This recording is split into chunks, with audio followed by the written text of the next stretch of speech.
Hey guys, welcome to Edunagar. Bihar election काफ़ी पास हैं 2020 के।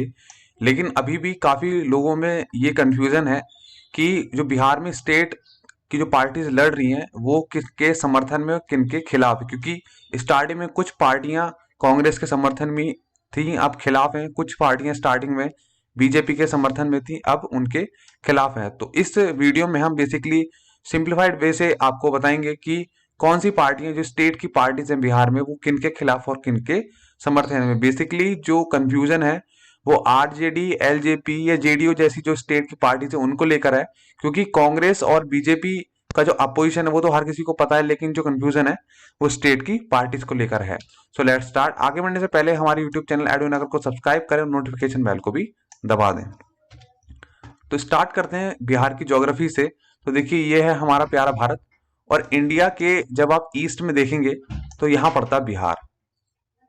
तो ये तो हर किसी को पता होगा कि ये ईस्ट में है, लेकिन आपको कुछ चीजें जो ध्यान रखनी है वो ये है कि बिहार की जो बाउंड्री है इंटरनेशनली वो केवल नेपाल के संग है, बांग्लादेश के संग बिहार की कोई बॉर्डर नहीं है। ओके, तो बिहार के नॉर्थ में है नेपाल, वेस्ट में है यूपी, नीचे यानी कि साउथ की तरफ है झारखंड, और ईस्ट की तरफ है बंगाल। तो बंगाल, उत्तर प्रदेश और झारखंड के संग बाउंड्री शेयर करता है बिहार। छत्तीसगढ़ और मध्य प्रदेश संग किसी भी तरीके की बाउंड्री शेयर नहीं करता है। ओके, और 2011 की पॉपुलेशन के आधार पर बिहार की जो पॉपुलेशन है वो लगभग 10 करोड़ 40 लाख थी 2011 में, लेकिन अब जो मेरा अनुमान है वो 13 करोड़ से ज्यादा हो चुका होगा। ओके, साथ ही जो बिहार है, बिहार में जो ज्यादातर जो पॉपुलेशन है वो आज भी लगभग 89% जो पॉपुलेशन है वो आज भी रूरल इंडिया में रहता है। यानी कि बिहार की जो 90% जो आबादी है लगभग वो अभी भी गांव में रहती है। ओके, तो 11.3 जो प्रतिशत लोग हैं वो केवल अर्बन एरियाज में रहते हैं। यानी कि जो बिहार में जो इनकम की जो डिसइक्वालिटी है वो अभी काफी ज्यादा है। ओके, साथ ही जो बिहार में 58% जो पॉपुलेशन है वो 25 की एज से कम है। ओके, तो बिहार काफी ज्यादा यंग एज की पॉपुलेशन रखता है, इस वजह से वहां की जो चुनाव के मुद्दे हैं वो भी इस बार काफी चेंज हुए हैं। साथ ही ये कुछ फैक्चुअल इंफॉर्मेशन कि सीट्स बिहार में 243 हैं, और विधानसभा जीतने के लिए 50+1 चाहिए, यानी कि 121+1 सीट चाहिए जब जाके बिहार में किसी भी गवर्नमेंट बनेगी। इलेक्शन डेट ये है 28 अक्टूबर, 3 नवंबर और 7 नवंबर। ओके, और रिजल्ट आएगा हमारा 10 नवंबर को। तो स्टार्ट करते हैं कौन कौन से इसमें मेन प्लेयर्स हैं। ये स्लाइड आपको थोड़ी सी डरावनी लग सकती है कि बहुत सारी पार्टीज हैं, कुछ अलायंसेस भी हैं, लेकिन हम इनको धीरे धीरे समझेंगे काफी सिंप्लीफाइड वैसे, इसमें कोई डरने की जरूरत नहीं है। तो स्टार्ट करते हैं। तो देखिए, बेसिकली जो पार्टीज है वो टोटल 12 पार्टीज हैं। स्टार्टिंग में जनता दल यूनाइटेड, जिसे जेडीयू कहा जाता है, बीजेपी, विकासशील इंसान पार्टी वीआईपी, हिंदुस्तान आवाम मोर्चा, ये जीतन राम मांझी वाली पार्टी है, एलजेपी, ठीक है, ये रामविलास पासवान हमारी, आरएलएसपी उपेंद्र उपेंद्र कुशवाहा उनकी, ये एआईएमआईएम, ये जो आपने ओवैसी साहब सुने होंगे उनकी है, ये राष्ट्रीय जनता दल, ये लालू की पार्टी है, इंडियन नेशनल कांग्रेस है तो हर कोई जानता है कांग्रेस पार्टी, और इस कम्युनिस्ट पार्टी ऑफ इंडिया, इनके 3 अलग अलग वेरिएंट है। तो इसमें मार्क्सिस्ट लेनिनिस्ट आप याद रखिएगा, क्योंकि इनकी 3 जो विधायक हैं, communist party of India Marxist Leninist से 3 विधायक हैं, और टोटल 12 पार्टीज हैं। ओके, और 3 अलायंसेज हैं, जिसमें से 2 मेजर अलायंस है, जिसमें पहला है एनडीए, दूसरा है महागठबंधन। तो एनडीए हर किसी को पता ही है बीजेपी का, और महागठबंधन बेसिकली यूपीए का एक छोटा सा पार्ट है बिहार में, तो उसी को कहा जाता है महागठबंधन। और तीसरा है ग्रैंड डेमोक्रेटिक सेकुलर फ्रंट। तो देखिए, ये कोई इतना बड़ा फ्रंट नहीं है, लेकिन फिर भी बिहार में कुछ पार्टियों ने मिलकर ये एक फ्रंट बनाया है। तो आपको क्या याद रखना है, एक एनडीए, दूसरा महागठबंधन, क्योंकि ये जितनी भी 12 पार्टीज हैं या तो वो एनडीए में शामिल है बिहार के जो अलायंस है उसमें, या वो महागठबंधन में शामिल है। ओके, तो देखिए, मैं आपको पूरी अच्छी तरीके से समझाऊं कि 2020 में कौन किसके समर्थन में, कौन किनके अपोज में। तो इसके पहले आपको 2015 में जो इलेक्शन हुए थे बिहार में उसका थोड़ा सा आपको ग्राउंड समझना पड़ेगा। तो देखिए, 2014 में जैसे ही लोकसभा के चुनाव हुए थे, जनरल इलेक्शन, उसमें बीजेपी बहुत बड़े बहुमत से जीती थी। इसके कारण बिहार में जो स्टेट पार्टी थी उनको भी डर था कि कहीं बीजेपी बिहार पर भी डोमिनेटली अपना जो सरकार है वो ना बना ले। तो इसके इसके कारण हुआ ये कि जो जेडीयू है और जो आरजेडी, ये दोनों एक दूसरे की कट्टर पार्टियां थी, एक दूसरे के खिलाफ रहती थी, लेकिन फिर भी एक दूसरे के समर्थन में दोनों ने मिलकर चुनाव लड़ा और जेडीयू को 2015 में 71 सीटें, आरजेडी को 80 और कांग्रेस को 21 सीटें मिली थी। ये तीनों ही एक अलायंस में, महागठबंधन में शामिल थे। ओके, छोटी मोटी पार्टी थी लेकिन मेजोरिटी यही तीनों थे, ठीक है, कांग्रेस, आरजेडी और जेडीयू। और टोटल इनकी जो सीट्स थी उनको मिली थी 172। जब हम इन तीनों को टोटल करेंगे तो कितना बनेगा? 172। और चाहिए कितना था? 121। तो इनकी जो गवर्नमेंट है वो बहुत आसानी से बन गई थी। और यहाँ जो दूसरे जो एनडीए का जो अलायंस है, ये तो महागठबंधन का अलायंस है, नीतीश कुमार, लालू यादव और राहुल का।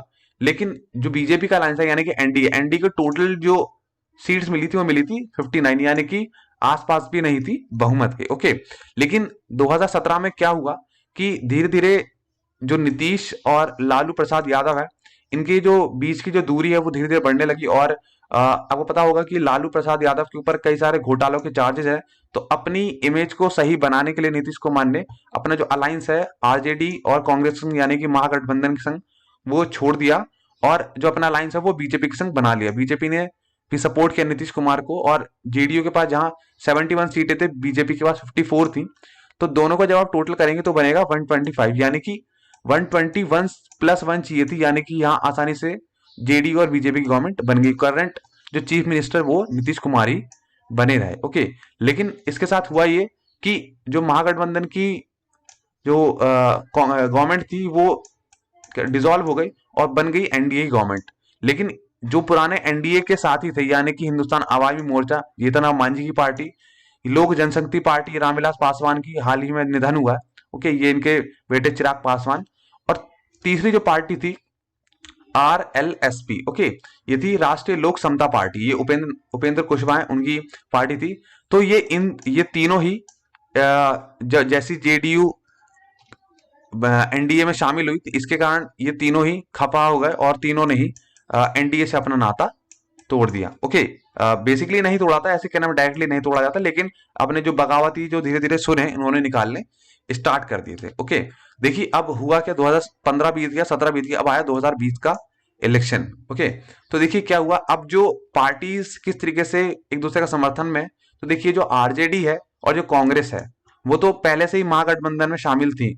साथ ही जो कम्युनिस्ट पार्टी जितनी भी थी, Marxist Leninist, communist party of India और कम्युनिस्ट पार्टी मार्क्सिस्ट, ठीक है, तो ये तीनों ही, ये इनमें कहने के लिए थोड़ा थोड़ा डिफरेंस है लेकिन थोड़ा सा डिफरेंस रहता ही है। ओके, तो अगर आपको कम्युनिज्म और सोशलिज्म में थोड़ा सा अंतर अगर नहीं पता तो आप मेरी प्रीवियस वीडियो देख सकते हैं जिसमें मैंने मार्क्सिज्म और लेनिनिज्म को अच्छी तरह समझा रखा है।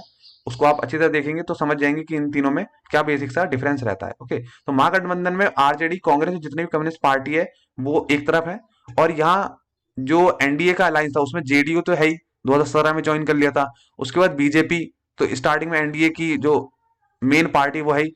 बाद में जो हिंदुस्तान आवामी मोर्चा है उसने भी इसका साथ दे दिया। बीच में 2017 में जब जीतन राम मांझी ने छोड़ दिया था, लेकिन 2020 में जैसी ये इलेक्शन के कैंपेनिंग चली रही थी उसी दौरान जीतन राम मांझी ने भी एनडीए का लाइन दोबारा ज्वाइन कर लिया। और चौथी पार्टी जो मेन पार्टी वो है वीआईपी पार्टी। ओके, तो इसका नाम है विकासशील इंसान पार्टी। इसका भी कोई ये नई नई पार्टी है बिहार में, लेकिन फिर भी एनडीए ने विकासशील इंसान पार्टी को काफी ज्यादा सीट्स दी हैं इस बार लड़ने के लिए। और जहां तक लोक जनशक्ति पार्टी की बात थी, ये रामविलास पासवान की जो पार्टी थी, हाल ही में जो निधन हुआ था इसके बाद जो मेन पार्टी के जो लीडर बने थे वो बने थे चिराग पासवान। तो इनके ऊपर अब सारा दारोमदार था। तो बीजेपी ने काफी कोशिश करी इनको मनाने की किस तरीके से एनडीए में ले आए, लेकिन इनकी जो मेन लड़ाई थी वो है जेडीयू के संग यानी कि नीतीश कुमार के संग। तो एलजेपी का ये कहना है, यानी कि चिराग पासवान का ये कहना है कि हम बीजेपी के खिलाफ नहीं लड़ेंगे लेकिन हम जेडीयू के खिलाफ लड़ेंगे।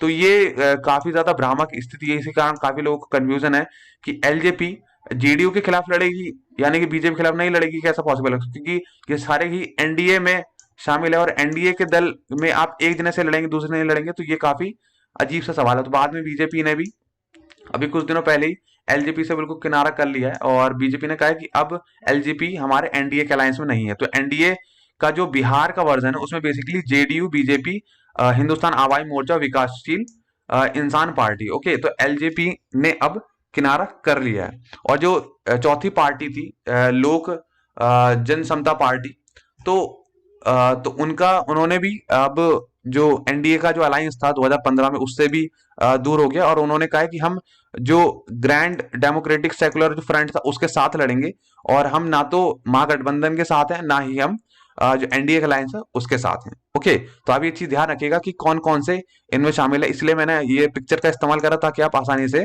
समझ जाएं। ओके, तो अब एलजेपी यानी कि रामविलास पासवान की जो पार्टी है वो ना तो जेडीयू के साथ है और ना ही वो जो महागठबंधन है उनके अलायंस के साथ है। लेकिन एक कहावत काफी मशहूर है भारतीय राजनीति में कि जिस तरफ भी पासवान जी बैठे हैं उस तरफ ही सरकार बनी है। तो 10 नवंबर को रिजल्ट आएगा और उसके बाद पता लग जाएगा कि एलजेपी किसे समर्थन देती है या नहीं देती, क्योंकि जो पॉलिटिकल एनालिस्ट हैं उनका ये तो मानना है कि एलजेपी जेडीयू का जितना बड़ा वोट बैंक है उसको तो नहीं ले पाएगी, लेकिन एलजेपी काफी हद तक नुकसान पहुंचा सकती है जेडीयू को, और इसके कारण घाटा होगा एनडीए को बिहार में। ओके, तो इसके कारण जो एनडीए को घाटा हो सकता है और इसके कारण जो सरकार बनाने में मुश्किल है वो काफी बढ़ सकती है। ओके, और मेजोरिटी जो मैनिफेस्टो टॉपिक्स हैं दोनों ही महागठबंधन हो चाहे एनडीए के, उसमें अनएम्प्लॉयमेंट, कोविड-19, माइग्रेशन, फ्लड, करप्शन और एवरग्रीन जो टॉपिक रहते हैं कि हम पुलिस सुधार रहेंगे और महिलाओं सशक्तिकरण और सर्व शिक्षा अभियान, नरेगा और ये सब जो एवरग्रीन टॉपिक्स रहते हैं वो सब तो इन सब में है ही, लेकिन अनएम्प्लॉयमेंट, कोविड-19 और माइग्रेशन ये जो 3 टॉपिक है वो काफी ऊपर है इस बार। तो ये था इस वीडियो का अंत। आई होप कि आपको सारी चीजें समझ में आ गई होंगी। अगर आपको वीडियो अच्छी लगी हो तो चैनल को सब्सक्राइब करें। मिलते हैं अगली वीडियो में, तब तक के लिए जय हिंद।